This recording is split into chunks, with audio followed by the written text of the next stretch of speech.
नमस्कार। न्यूज 24 मध्य प्रदेश छत्तीसगढ़ में स्वागत है आप सभी का। मैं हूं आपके साथ ज्योति सिंह। एक ऐसे मुद्दे को हम आज उठा रहे हैं जो इस वक्त लाखों छात्रों के भविष्य से जुड़ा हुआ है। नीट एग्जाम की अगर हम बात करें तो नीट में बच्चों का भविष्य अधर में अटका हुआ है। क्या परीक्षा रद्द होगी?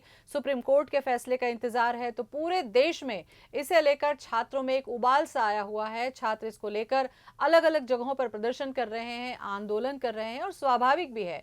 जो छात्र साल भर परीक्षा की तैयारी करते हैं और किसी भी अव्यवस्था या धांधली की वजह से अगर उनके भविष्य पर खतरा होता है तो वो सड़कों पर उतरेंगे। और उसके साथ साथ आपको बता दें कि नेट का भी एग्जाम जो है वो शिक्षा मंत्रालय को रद्द करना पड़ा। सवाल यही उठता है कि बड़ी बड़ी परीक्षा जो कंडक्ट करती है एनटीए यानी कि नेशनल टेस्टिंग एजेंसी, अब इसके ऊपर भी सवाल उठने लगा है। तो क्यों नहीं इस पर पारदर्शिता रखी जाती है और क्या वजह ऐसी होती है जो भविष्य में छात्रों के साथ खिलवाड़ ना हो, उसके ऊपर जिम्मेदारी तय की जाए। और अब विपक्ष को भी एक बड़ा मुद्दा मिल गया है। रायपुर की अगर हम बात करें तो रायपुर में कांग्रेस ने इसे लेकर एक बड़े प्रदर्शन की तैयारी की हुई है, क्योंकि ये जनहित और छात्रों के भविष्य से जुड़ा मुद्दा है। चर्चा करने के लिए हमारे साथ मध्य प्रदेश छत्तीसगढ़ के एडिटोरियल डायरेक्टर मनोज सिंह बघेल हैं। मनोज जी, बहुत बहुत स्वागत है आपका। और लगातार पिछले कई दिनों से हम चर्चा कर रहे हैं और आप देखिए कि रायपुर में विरोध प्रदर्शन की तैयारी भी कांग्रेस ने कर ली है, और जो कि स्वाभाविक भी है। ये कैसे देखते हैं? बिल्कुल, ये बहुत ही महत्वपूर्ण विषय है, क्योंकि नीट जैसी परीक्षा जिसके लिए लाखों छात्र जो है 12th पास करने के बाद तैयारी करते हैं, उससे पहले से कई बच्चे तैयारी करते हैं और एक ड्रीम पाल के रखते हैं कि हमको डॉक्टर बनना है या और किसी बड़े परीक्षा की तैयारी करना है। तो उसके लिए इस तरह की परीक्षाएं आयोजित होती है और एनटीए जैसी संस्था जिसको माना जाता है कि वो बहुत पारदर्शी और बहुत निष्पक्ष संस्था, उसके ऊपर सवाल उठाया गया है। और जाहिर सी बात है कि आपने देखा कि 720 नंबर की परीक्षा हुई थी और उस 720 में 67 बच्चे एक साथ 720 नंबर पाए। बाद में ये बात सामने आई कि उसमें अनावश्यक रूप से ग्रेस मार्क्स दिए गए, जबकि ऐसा कोई प्रावधान इसमें नहीं था। और सबसे इसमें विवाद का विषय ये बना कि 4 जून जब लोकसभा चुनाव परिणामों का दिन था। का दिन था, नतीजा आना था, उसी दिन जो है चुपचाप नीट के परिणाम जारी कर दिए गए। और उसको लेकर फिर ये डाउट हुआ कि आखिर इतनी हड़बड़ी क्या थी कि पहले 14 जून तिथि घोषित की गई थी कि 14 जून को नीट का रिजल्ट आएगा, लेकिन आनन फानन में 4 जून को नतीजा आना। और उसके बाद फिर इस तरह की विसंगतियां उसमें दिखी कि जो है अनाप शनाप ग्रेस मार्क्स दिया गया, जिसका कोई वैज्ञानिक आधार नहीं था ग्रेस मार्क दिए जाने का। और ये मामला चारों तरफ से, हर प्रदेश के हाई कोर्ट से होते हुए सुप्रीम कोर्ट तक पहुंचा और सुप्रीम कोर्ट ने ग्रेस मार्क देने के फैसले, एनटीए के फैसले को गलत ठहराया और ये कहा कि ग्रेस मार्क्स वैलिड नहीं है। तो इसमें दो व्यवस्थाएं दी, या तो आप बिना ग्रेस मार्क के यदि आप रैंकिंग में आते हो तो उस रैंक को स्वीकार करो, या ऐसे लोग जो दोबारा परीक्षा देना चाहते हैं वो दोबारा दे सकते हैं। लेकिन सवाल ये है कि ये पूरा मेरिट बेस पे ये परीक्षा होती है और इतने सारे 1400 कुछ बच्चे जिनको ग्रेस दिया गया है, इतने सारे बच्चों को उसमें अलग करेंगे तो मेरिट लिस्ट पूरा ऊपर से नीचे सब गड़बड़ा गड़बड़ाएगा। जाएगा। हाँ, तो इसलिए ये बहुत वैज्ञानिक आधार नहीं है कि ऐसा करने से सब कुछ ठीक हो जाएगा। यही वजह है कि उसको तब से लेकर अभी तक जो है लगातार प्रदर्शन चल रहे हैं। और 2-3 राज्यों में ये बात सामने आई है कि नीट की परीक्षा लीक भी हो गई थी और कई सारी पुलिस की बिहार में कार्रवाई चल पेपर रही लीक है। का मामला बिहार भी में सामने पेपर आया लीक था। का मामला है, जी। गुजरात में कुछ लोग को अरेस्ट किया गया, हरियाणा में किया गया। तो ऐसे 2-3 राज्यों में नीट परीक्षा में गड़बड़ी की बातें सामने आ रही, जिस तरह से वहाँ पर पुलिस की जांच में ये सब कार्रवाई में ये सब बातें आ रही हैं। जी। तो उन्हीं को देखते हुए जो है आज कांग्रेस ने एक बड़ा प्रदर्शन किया और ये आरोप लगाया है कि भाजपा शासित राज्यों में ही जो है नीट परीक्षा को लेकर गड़बड़ी की गई है। और अब जाकर इस पे सियासत भी हो रही, लेकिन बहुत महत्वपूर्ण मुद्दा है, लाखों छात्रों के भविष्य से जुड़ा मुद्दा है, इसलिए इस पर बात होनी बिल्कुल। चाहिए। और ऐसे में विपक्ष का ये मुद्दा उठाना स्वाभाविक भी है मनोज जी, क्योंकि विपक्ष की भूमिका यही होती है कि जो लोगों के जनहित से जुड़े मुद्दे हैं और अगर प्रभावित हो रहे हैं तो विपक्ष इस पर अपनी आमद दर्ज कराता ही है। सवाल ये उठता है कि जब नतीजे जारी हुए थे 4 तारीख को और जैसे जैसे अपलोड होते गए नतीजे, उसके बाद से छात्र और जो एक्सपर्ट थे उन्होंने इस पर सवाल उठाना शुरू किया। क्योंकि आपने खुद भी देखा है, क्योंकि हम लगातार इस पर लाइव कर रहे हैं, एक ही जगह के बच्चे, एक ही तरीके के नंबर और एक ही सेंटर को शामिल किया जाता है। तो एनटीए पर सवाल उठना स्वाभाविक है।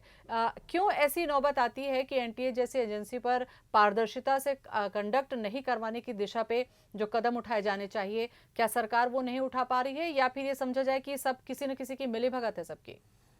देखिए, जिस तरह की चीज़ें सामने आ रही हैं उससे तो साफ तौर पे लगता है कि ये मिली भगत है, क्योंकि इतने लाखों छात्र जहाँ पर परीक्षा देते हैं वहाँ पे एक आध मानवीय गलती को ह्यूमन एरर माना जा सकता है, लेकिन इतने बड़े पैमाने पे गलती हुई कि उसके जगह कोई और पेपर बांट दिया गया जिससे परीक्षार्थी 1 घंटा या 45 मिनट लेट हो गए, और उसके बाद फिर दूसरा पेपर उनको बांटा गया, और जो है उन्हीं एक्स्ट्रा, सेंटर्स में हाँ, ग्रेस मार्क भी दिए उन्हीं गए। उन्हीं सेंटर में ग्रेस मार्क्स दिया गया।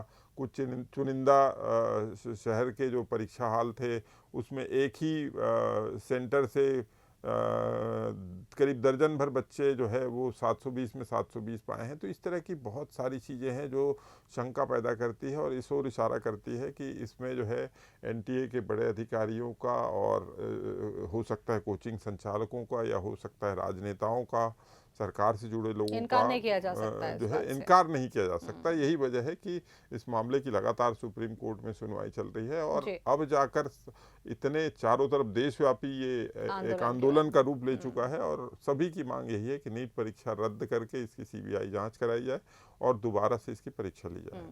अच्छा, क्योंकि मनोज जी, जब हम कुछ दिन पहले इस पर, जिस दिन ये खुलासा, उस दिन भी हमने लाइव किया था, तो उस दिन ये था कि सुप्रीम कोर्ट ये कह रही है कि ग्रेस मार्क वापस ले लिए जाए और उन बच्चों के एग्जाम्स को रिकंडक्ट कराया जाए, लेकिन दूसरी तरफ काउंसलिंग की प्रक्रिया को जारी रहने दिया जाए। लेकिन अब सुनने में आ रहा है कि काउंसलिंग प्रक्रिया को रद्द किया जाए, क्योंकि अगर आप दोबारा एग्जाम लेंगे, नए तरीके से अंक आएंगे, तो वो बच्चे जिनकी काउंसलिंग होकर सिलेक्ट हो चुके हैं, फिर से वही तमाशा होगा। मैं अगर तमाशा इस्तेमाल करूं तो गलत नहीं होगा।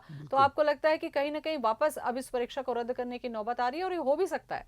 बिल्कुल हो सकता है, इसलिए क्योंकि तकनीकी आधार है ना कि अभी आप 24 लाख बच्चों में जो भी सीटें हैं मेडिकल की, 30 से 35 हज़ार सीटें हैं देश भर में, उसके लिए आपको करना है, तो उनको सबको एक समान परीक्षा स्तर से गुजारने से तो आप किसी को पता लगा सकोगे।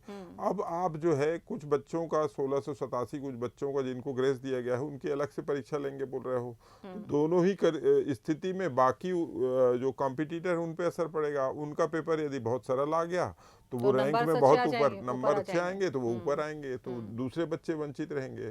तो एक समान परिस्थितियों के आधार पे आप बच्चों में कंपटीशन पैदा करके और उसके आधार पे मेरिट लिस्ट बनाते हैं, लेकिन दो अलग अलग परीक्षा लेंगे और उसके आधार पे मेरिट लिस्ट बनाएंगे, तो ये तो अन्याय है कि एक और जहाँ 24 साढ़े 24 लाख लोग एक ही स्तर की परीक्षा दिए हैं, और आप 1400-1500 लोग जिनको उनको आपकी स्पेशल गलती की ट्रीटमेंट मिल वजह से जाएगा, उनको बिल्कुल। स्पेशल ट्रीट मिलेगा, या फिर बहुत कठिन पेपर आएगा, तो इन बच्चों का भी नुकसान है। जो 1500 बच्चे जो फिर से पेपर देने वाले हैं उनके लिए बहुत कठिन परीक्षा प्रश्न पूछे गए, तो फिर जाहिर तौर पे उनका नंबर कम आएगा और वो मेरिट लिस्ट से बिल्कुल वंचित हो बाहर हो जाएंगे, जाएंगे। तो बिल्कुल। ये बहुत सारी विसंगतियां हैं, इसलिए समाधान यही है कि इसको भी रद्द किया जा प्रश्न, सकता है। इतने सारे सवाल उठाए गए हैं, तो सबसे अच्छा है कि एनटीए जैसी संस्थाओं की निष्पक्षता को पूरे देश में बनाए रखने के लिए इसको रद्द होना ही जरूरी है, और उसके बाद फिर से परीक्षा लें जिसमें पूरी तरह से पारदर्शिता बरतें, तब जाकर इस संस्था की विश्वसनीयता की बहाली हो पाएगी। अच्छा, चूंकि एनटीए पर सवाल उठ रहा है मनोज जी, आपने देखा कल भी हमने लाइव किया था, सवाल ये था कि नेट 18 तारीख को कंडक्ट होता है, नेट का एग्जाम,